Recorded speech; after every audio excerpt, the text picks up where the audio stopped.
Pernah tak rasa macam tu? Rasa malas, liat sangat nak mulakan sesuatu. Kalau pernah, anda tak keseorangan. Hari ni, jom kita bongkar 6 teknik yang cukup power dari Jepun untuk lawan perasaan malas ni. Anda faham kan perasaan tu? Senarai kerja panjang berjela tapi kita asyik tangguh. Esoklah, nantilah. Akhirnya, kita rasa macam terperangkap dalam satu bulatan yang sama, betul tak? Makin kita tangguh, makin berat rasa nak mula. Nah, ini dia kuncinya. Macam mana kalau saya cakap, penyelesaiannya bukan dengan paksa diri sampai stres. Apa kata kita guna pendekatan yang lebih bijak? Kita akan tengok macam mana falsafah dari Jepun ni boleh ubah total cara kita berfikir dan bertindak. Okey, jom kita mula. Perkara pertama dan yang paling asas sekali, semuanya bermula dengan satu soalan yang sangat penting. Kenapa? Kenapa anda buat apa yang anda buat? Ini soal mencari tujuan, enjin yang gerakkan kita dari dalam. Konsep yang pertama ni, nama dia Ikigai. Senang cerita, Ikigai ni adalah sebab untuk kita bangun pagi. Ia titik pertemuan antara 4 benda. Apa yang kita suka, apa yang kita handal buat, apa yang dunia perlukan, dan apa yang boleh bagi kita pendapatan. Dan inilah magiknya. Bila anda dah jumpa Ikigai, anda tak payah set 10 alarm. Anda akan bangun pagi dengan rasa teruja. Sebab anda tahu, ada sesuatu yang bermakna menanti anda. Benda inilah ubat paling power untuk rasa malas tu. Cuba ambil masa sekejap dan fikir. Apa sebenarnya yang buat anda betul-betul bersemangat? Mungkin hobi, mungkin kerja, mungkin keluarga anda. Cari sebab tu. Sebab itulah sumber tenaga anda. Seterusnya, bila dah ada tujuan, kita beralih pula pada tindakan harian. Sebab tujuan besar macam mana pun, kalau tak ada tindakan tak jadi apa-apa kan? Perubahan sebenar tu, ia berlaku dalam rutin kecil-kecil yang kita buat setiap hari. Teknik kedua, nama dia Kaizen. Falsafah dia simple je. Penambahbaikan kecil yang berterusan. Lupakan niat nak ubah semua benda dalam satu malam. Perubahan drastik macam tu selalunya nampak menakutkan dan akhirnya buat kita tak mula langsung. Mesej dia senang sangat. Tak perlu buat semua benda serentak. Cuma, cuba jadi 1% je lebih baik setiap hari. Baca satu muka surat buku ke atau berjalan kaki 5 minit. Nampak sikit kan? Tapi lama-lama, benda sikit-sikit inilah yang akan jadi besar. Okey, sekarang kita masuk bab yang lebih praktikal.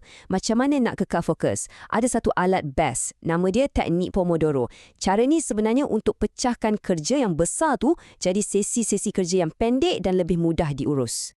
Cara dia senang sangat. Set timer 25 minit. Dalam 25 minit tu, fokus 100% pada satu kerja je. Tak ada telefon, tak ada media sosial. Bila timer bunyi, terus berhenti dan rehat 5 minit. Lepas tu, ulang balik. Cara ni buat kerja yang berat tu nampak tak menakutkan. Teknik keempat ni, mungkin bunyi dia lain sikit. Tapi percayalah, ia sangat penting. Nama dia Hara Hachibu. Ia satu amalan dari Okinawa yang ajar kita untuk berhenti makan bila dah 80% kenyang. Logik dia macam ni. Bila kita makan sampai sendat, badan kita guna banyak sangat tenaga nak hadam semua makanan tu. Hasilnya, kita jadi mengantuk, lemau, malas. Tapi, bila kita makan setakat 80% je, badan rasa lebih ringan dan kita ada lebih banyak tenaga untuk buat kerja lain. Baik, kita dah sentuh bab tujuan dan proses. Sekarang, kita masuk bahagian terakhir dan mungkin yang paling penting sekali, mindset kita. Sebab peperangan melawan rasa malas ni sebenarnya banyak berlaku dalam kepala kita. Konsep kelima dipanggil Shoshin. Maksud dia, minda seorang pemula atau newbie. Ia adalah tentang cara kita hadap sesuatu tugasan tu dengan minda yang terbuka, penuh rasa ingin tahu, tanpa ada ego atau anggapan yang menghalang. Cuba ingat balik masa pertama kali anda belajar sesuatu yang baru. Mesti teruja kan?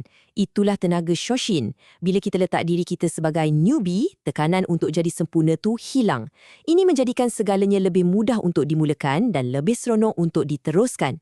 Dan teknik yang terakhir, wabi-sabi. Yang ni ubat paling mujarab untuk penyakit perfectionism. Penyakit nak semua benda sempurna yang selalunya jadi punca utama kita bertangguh. Wabi-sabi ni ajar kita untuk hargai dan nampak kecantikan dalam benda yang tak sempurna. Ini perbezaan yang ketara. Ramai orang terperangkap dalam fase perancangan je. Nak tunggu masa yang sempurna, nak tunggu mood datang, last bertahun tak mula-mula. Falsafah wabi-sabi ini mengingatkan kita, tindakan kecil hari ni jauh lebih baik dari perancangan hebat yang tak jalan-jalan. Jadi, mesej dia, buat je dulu. Risau pasal sempurna tu kemudian.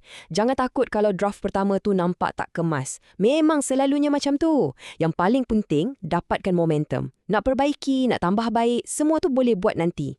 Okey, kita dah pun tengok ke 6 teknik ni. Sekarang, jom kita gabungkan semua sekali dan fikirkan macam mana kita nak guna benda-benda ni dalam hidup kita bermula hari ni. Jadi, inilah dia toolkit lengkap anda untuk lawan rasa malas. Kita ada Ikigai untuk cari kenapa kita, Kaizen untuk penambahbaikan sikit-sikit, Pomodoro untuk fokus, Hara Hachibu untuk jaga tenaga, dan mindset yang betul dengan Shoshin dan Wabi-Sabi. Lengkap. Jadi, soalan terakhir untuk anda.